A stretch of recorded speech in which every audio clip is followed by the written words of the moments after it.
Viața unui polițist, episodul 1. Într-o zi frumoasă de vară, cu o lumină lucitoare, un polițai se plimba. Tărăm, tărăm, tărăm, tărăm, tărăm, tărăm, tărăm, tărăm.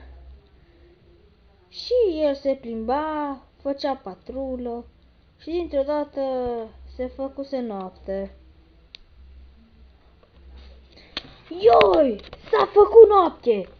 Să aprindem lanterna! Nimă, mai bine! Hoțul!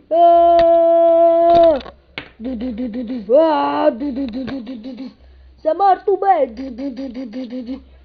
Bă, de ce furi? Bă, eu nu fur, eu împrumut fără să cer voie. Bă, dă-te încolo! Șeful! Haide repede, bagă la școală! Scuze, la închisoare!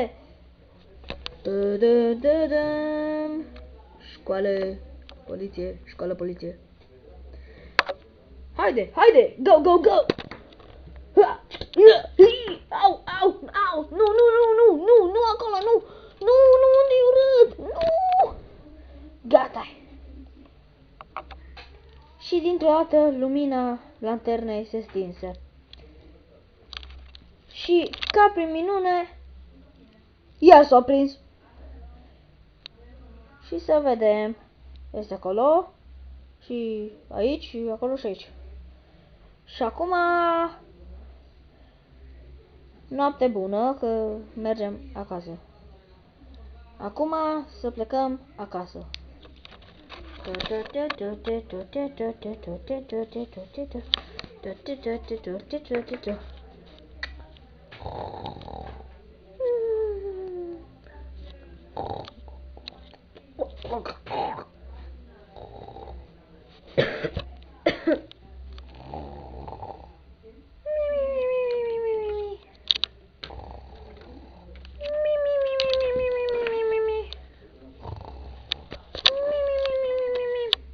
Bă, am uitat să aprind lumina.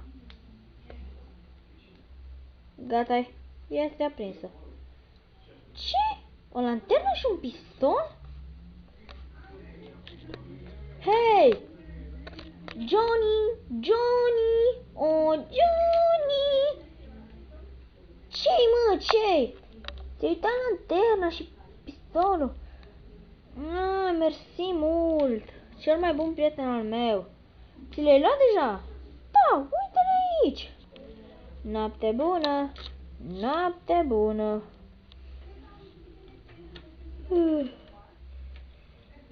Ce foame! Să moară Jubilan! M-am îndormit pe scaun.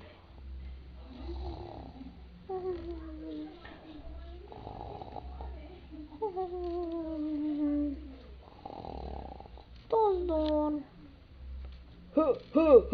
Eu nu dorm.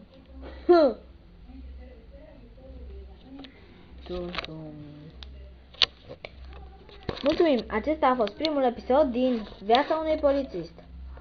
Ne vedem în episodul 2 în a doua zi. La revedere!